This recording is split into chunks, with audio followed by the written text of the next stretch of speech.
الحمدللہ رب العالمین والصلاة والسلام علی قائد الغر المحجلین نبینا محمد وعلی آلہ وصحبہ اجمعین وبعد۔ محترم بھائیو اور بہنوں، السلام علیکم ورحمۃ اللہ وبرکاتہ۔ پروگرام نبوی قصے میں آپ سب کا استقبال ہے، اور آج ہم آپ کی خدمت میں پہلے ایسے 3 افراد کا قصہ بیان کریں گے جن سے جہنم کی آگ بھڑکائی جائے گی۔ یہ قصہ اس قدر دردناک ہے، عبرتناک ہے، سبق آموز ہے کہ اسے بیان کرتے وقت حضرت ابو ہریرہ رضی اللہ تعالی عنہ 3 مرتبہ غشی کھا گئے تھے۔ قصہ سنیے۔ سنن ترمذی کی روایت ہے، حضرت شفیع الاصبحی بیان کرتے ہیں کہ وہ مدینہ آئے۔ انہوں نے دیکھا کہ ایک آدمی ہیں جن کے ارد گرد لوگ جمع ہیں۔ انہوں نے پوچھا کہ یہ کون ہے؟ لوگوں نے کہا کہ یہ حضرت ابو ہریرہ رضی اللہ تعالی عنہ ہیں۔ وہ کہتے ہیں کہ میں ان کے قریب ہوا یہاں تک کہ ان کے پاس بیٹھ گیا۔ وہ لوگوں کو حدیث بیان کر رہے تھے۔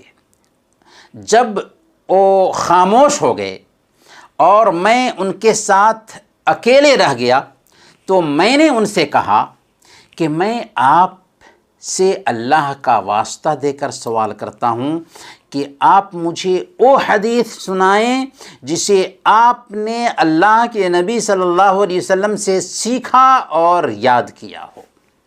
حضرت ابو ہریرہ رضی اللہ تعالی عنہ نے کہا کہ ضرور میں تمہیں وہ حدیث سناؤں گا جو اللہ کے رسول صلی اللہ علیہ وسلم نے مجھ سے بیان کیا تھا، جسے میں نے جانا اور سمجھا تھا۔ پھر حضرت ابو ہریرہ رضی اللہ تعالی عنہ پر غشی طاری ہو گئی اور وہ بے ہوش ہو گئے۔ ہم نے کچھ دیر انتظار کیا۔ جب ان کو افاقہ ہوا تو انہوں نے کہا میں تمہیں وہ حدیث سناؤں گا جسے اللہ کے رسول صلی اللہ علیہ وسلم نے مجھے اس گھر میں بیان کیا تھا۔ میرے اور ان کے علاوہ وہاں کوئی نہیں تھا۔ پھر حضرت ابو ہریرہ رضی اللہ تعالی عنہ پر سخت غشی طاری ہو گئی اور وہ بے ہوش ہو گئے۔ جب ہوش آیا تو اپنے چہرے پر ہاتھ پھیرا اور کہا کہ میں تمہیں وہ حدیث سناؤں گا جسے اللہ کے رسول صلی اللہ علیہ وسلم نے مجھے اس گھر میں بیان کیا تھا۔ میرے اور ان کے علاوہ وہاں کوئی دوسرا نہیں تھا۔ پھر حضرت ابو ہریرہ رضی اللہ تعالی عنہ پر غشی طاری ہو گئی اور وہ بے ہوش ہو گئے اور چہرہ کے بل جھک گئے۔ میں نے انہیں دیر تک اپنے جسم سے ٹیک لگائے رکھا۔ جب ہوش آیا تو انہوں نے فرمایا اللہ کے نبی صلی اللہ علیہ وسلم نے مجھ سے فرمایا تھا اللہ تعالیٰ قیامت کے دن نزول فرمائے گا تاکہ اپنے بندوں کے بیچ فیصلہ کرے۔ اس وقت ہر گروہ گھٹنوں کے بل گرا ہوا ہوگا۔ سب سے پہلے جن 3 شخصوں کو بلایا جائے گا ان میں ایک ایسا آدمی ہوگا جس نے قرآن ازبر کیا، دوسرا ایسا آدمی ہوگا جو اللہ کی راہ میں قتل کیا گیا، اور تیسرا ایسا آدمی ہوگا جس کے پاس بہت سارا مال و دولت تھا۔ اللہ تعالیٰ قاری سے فرمائے گا کیا میں نے تجھے وہ علم نہیں دیا تھا جسے میں نے اپنے رسول پر اتارا تھا؟ وہ کہے گا ہاں، کیوں نہیں اے میرے رب۔ اللہ فرمائے گا تم نے اپنے علم کے مطابق کیا عمل کیا؟ وہ کہے گا کہ میں رات دن اس کی تلاوت کرتا تھا۔ اللہ تعالیٰ اس سے فرمائے گا تم جھوٹ بولتے ہو، اور فرشتے بھی اس سے کہیں گے تم جھوٹ بولتے ہو۔ پھر اللہ تعالیٰ اس سے فرمائے گا بلکہ تیری خواہش تھی کہ تجھے کہا جائے فلاں قاری ہے اور تجھے کہہ دیا گیا۔ پھر مالدار کو بلایا جائے گا۔ اللہ تعالیٰ اس سے کہے گا میں نے تجھے مالی وسعت دے رکھی تھی، حتیٰ کہ تجھے کسی طرح کا محتاج ہونے نہیں دیا تھا۔ وہ کہے گا ہاں کیوں نہیں اے میرے رب۔ اللہ کہے گا تو نے میرے دیے ہوئے مال کا کیا کیا؟ وہ کہے گا میں نے صلہ رحمی کی اور صدقات و خیرات کیا۔ اللہ فرمائے گا تو نے جھوٹ بولا۔ فرشتے بھی اس سے کہیں گے تو نے جھوٹ بولا۔ پھر اللہ تعالیٰ فرمائے گا بلکہ تیری خواہش تھی کہ تجھے کہا جائے کہ فلاں سخی اور داتا ہے اور تجھے کہہ دیا گیا۔ پھر اس شخص کو لایا جائے گا جو اللہ کی راہ میں قتل کیا گیا۔ اللہ تعالیٰ اس سے کہے گا کس معاملے میں تجھے قتل کیا گیا؟ وہ کہے گا کہ مجھے تیری راہ میں جہاد کا حکم دیا گیا، میں نے جہاد کیا یہاں تک کہ قتل کر دیا گیا۔ اللہ تعالیٰ اس سے فرمائے گا تم نے جھوٹ بولا، اور فرشتے بھی اس سے کہیں گے تم نے جھوٹ بولا۔ پھر اللہ تعالیٰ اس سے کہے گا بلکہ تیری خواہش تھی کہ تجھے کہا جائے فلاں بہادر ہے اور تجھے کہہ دیا گیا۔ پھر اللہ کے رسول صلی اللہ علیہ وسلم نے میرے گھٹنے پر مارا اور فرمایا یا ابا ہریرہ اولئک الثلاثہ اول خلق اللہ تسعر بہم النار یوم القیامہ۔ اے ابو ہریرہ یہ اللہ کی مخلوق میں پہلے 3 لوگ ہیں جن سے قیامت کے دن جہنم کو بھڑکایا جائے گا۔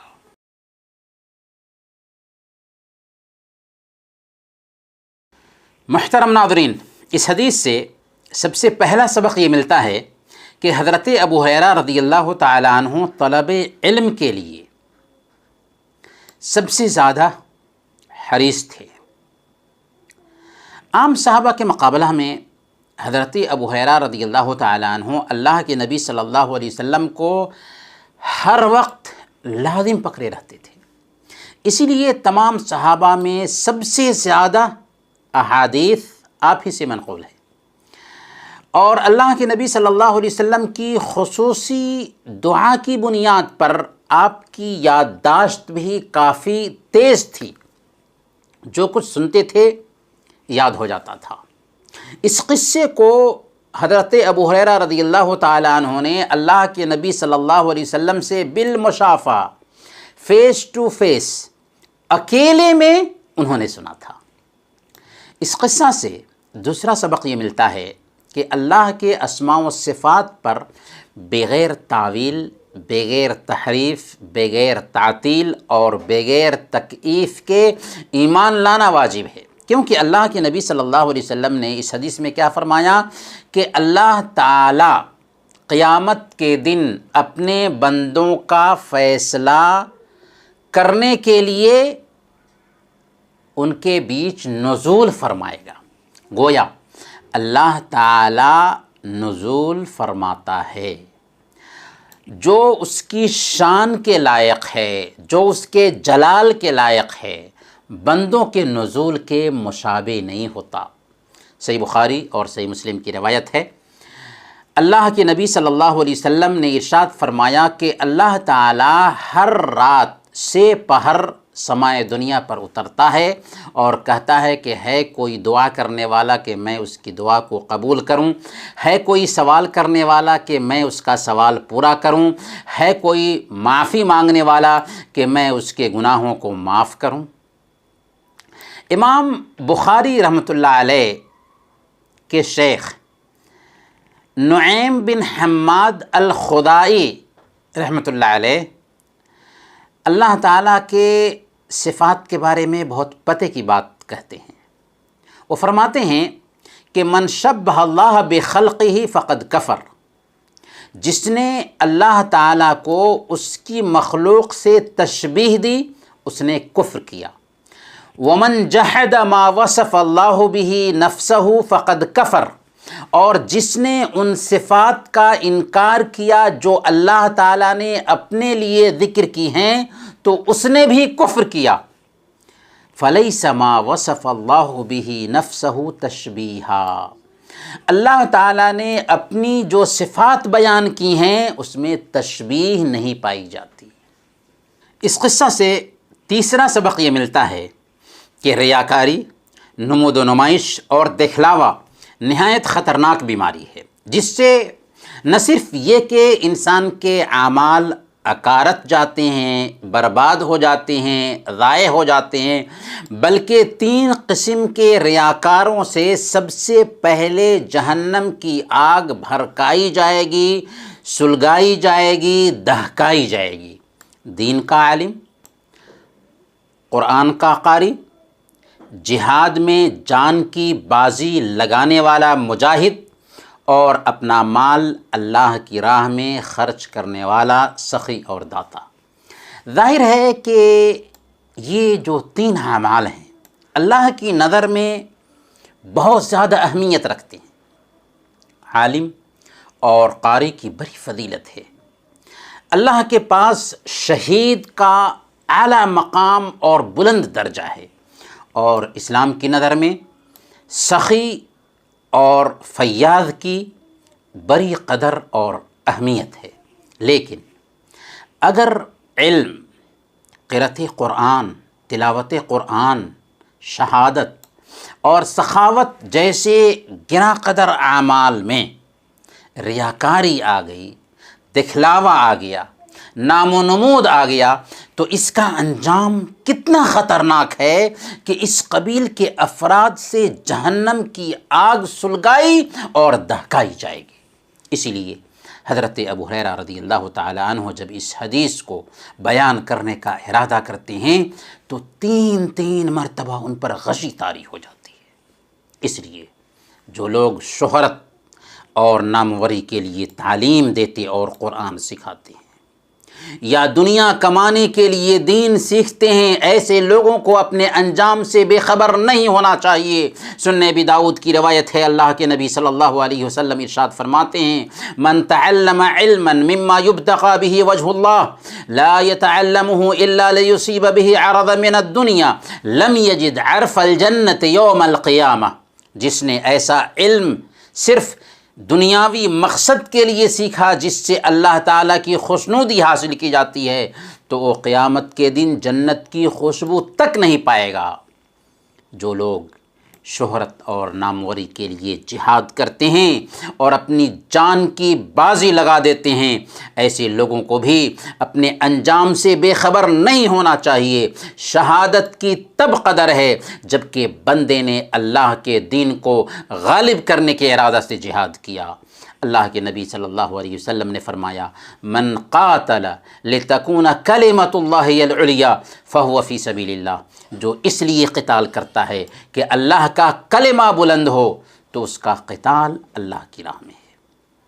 جو لوگ شہرت اور ناموری کے لیے سخاوت کرتے ہیں، فیاضی کرتے ہیں، ان کو بھی اپنے انجام سے غافل نہیں ہونا چاہیے۔ صدقہ کی کس قدر اہمیت ہے کہ اگر کوئی شخص اپنی حلال کمائی سے کھجور کے برابر کوئی چیز اللہ کی راہ میں صدقہ کرتا ہے تو اللہ تعالیٰ اسے اپنے دائیں ہاتھ میں قبول فرماتا ہے اور اسے بڑھاتا رہتا ہے، یہاں تک کہ وہی صدقہ پہاڑ کے جیسے بن جاتا ہے۔ لیکن اگر کوئی بندہ شہرت طلبی کے لیے صدقہ کرتا ہے، ریا و نمود کے لیے صدقہ کرتا ہے، دکھلاوے کے لیے صدقہ کرتا ہے، تو چاہے وہ اربوں روپے کیوں نہ خرچ کر دے، اس کا اسے کوئی اجر نہیں ملتا بلکہ الٹے اس کے لیے یہ خرچ کرنا وبال جان بن جاتا ہے۔ لہذا اگر آپ کو تعجب کرنا ہے تو ان 3 لوگوں کے انجام پر تعجب کیجئے، جنہوں نے کتنا عظیم کام کیا تھا، لیکن اخلاص کے فقدان کی وجہ سے ایسی سخت سزا سے دوچار کیے جائیں گے۔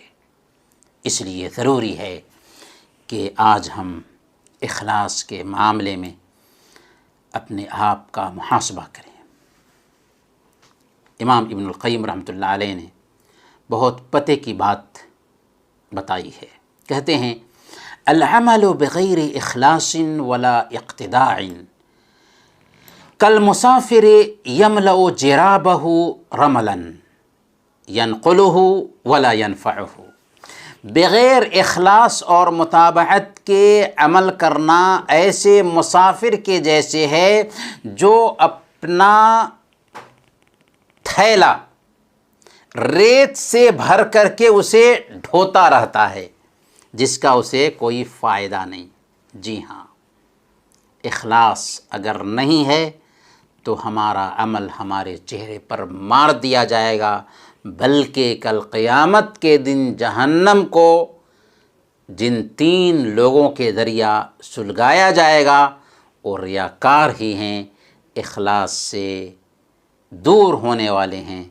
اس لیے ہمیں اپنے عمل میں اخلاص پیدا کرنے کی کوشش کرنی چاہیے۔ محترم ناظرین، ہی چند کلمات کے ساتھ ہم آپ سے رخصت ہوتے ہیں، اگلے ایپیسوڈ میں انشاءاللہ پھر ملیں گے، تب تک کے لیے اجازت دیجیے۔ اللہم انا نعوذ بک من ان نشرک بک شیئا نعلمہ ونستغفرک لما لا نعلمہ، وصلی اللہم علی نبینا محمد وعلی آلہ وصحبہ اجمعین۔